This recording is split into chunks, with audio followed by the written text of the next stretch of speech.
In 1324, a man left West Africa with so much gold that by the time he reached Cairo, he had personally crashed the value of gold across an entire region for the next decade. His name was Mansa Musa, and by most modern estimates that attempt to calculate his wealth in today's terms, he was the richest individual in recorded human history. Not the richest king, not the richest African, the richest human being to ever live as far as economic historians have been able to determine. This is our history, and it is time we told it the way it actually happened. Mansa Musa ruled the Mali Empire at its absolute height in the early 14th century.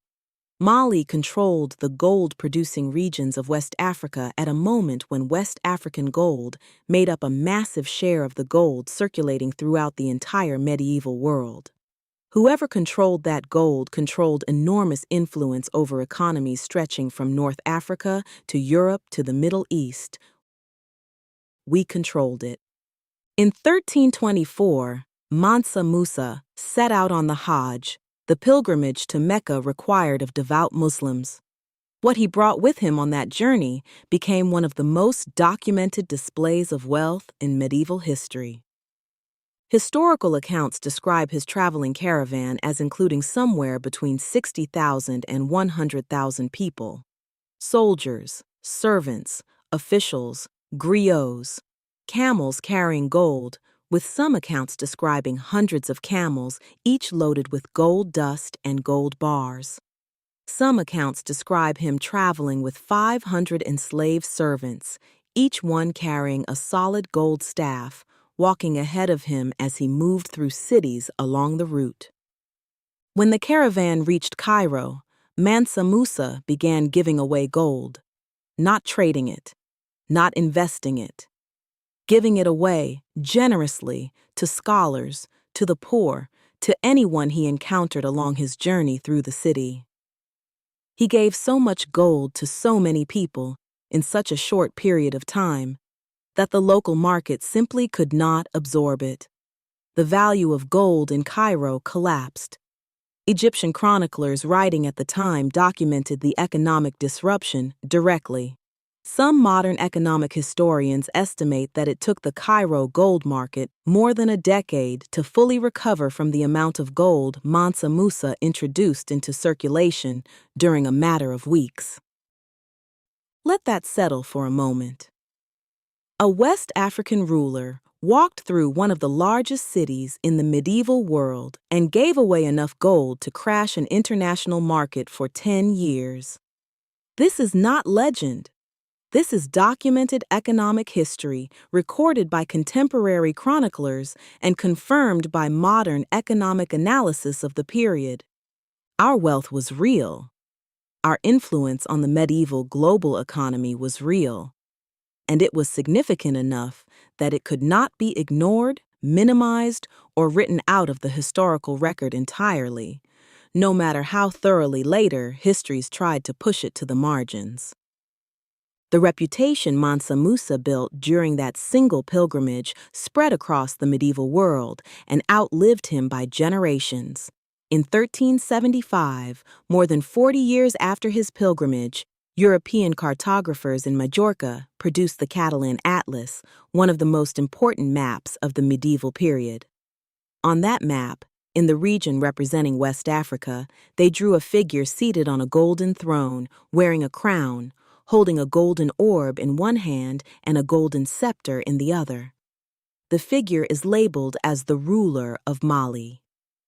European mapmakers, working decades after his death on the other side of the Mediterranean, considered Mansa Musa's wealth and power significant enough to depict directly on one of the most consulted maps in Europe. That map still exists today. It is preserved, studied, and displayed. It is direct visual evidence that our empire's wealth and influence were known, documented, and respected across the medieval world, not as rumor, but as established geographic and political fact worth recording on the most important maps Europe was producing at the time. Mali itself, under Mansa Musa's rule, became one of the largest empires in the world by territory. It stretched across a significant portion of West Africa, encompassing multiple modern nations, and brought trade, scholarship, and administration under a single, organized, wealthy government. Cities like Timbuktu and Gao flourished as centers of trade and learning during his reign, supported directly by the wealth and stability his empire provided. The history of the medieval world, taught in most institutions, centers Europe, the Mediterranean, and parts of Asia as the primary stage of global trade and economic power, with West Africa appearing, when it appears at all, as a peripheral source of raw materials rather than a center of wealth and influence in its own right. That history is incomplete. We were not peripheral. Our gold did not simply flow outward to enrich other people's economies while we remained outside the story. We were the center of one of the most significant wealth events in recorded medieval history, documented by multiple independent sources across multiple cultures and centuries. We built an empire wealthy enough that one man's personal pilgrimage altered international gold markets for 10 years. We built a reputation significant enough that European mapmakers, working in a different language, a different religion, and a different continent, drew our ruler in gold on their most important maps. We built cities of trade and scholarship that flourished under that wealth, setting the stage for centers of learning that would become legendary in their own right. This was not luck. This was not a single fortunate discovery of gold. This was the result of generations of organized governance, established trade networks, and economic infrastructure sophisticated enough to control and distribute one of the most valuable resources in the medieval world. The next time someone suggests that African civilizations existed at the margins of world history, remember a man who gave away enough gold in a few weeks to crash a market for a decade, and a map drawn 40 years later on another continent that still couldn't leave him out of the picture. We were never at the margins. We were the gold standard, literally.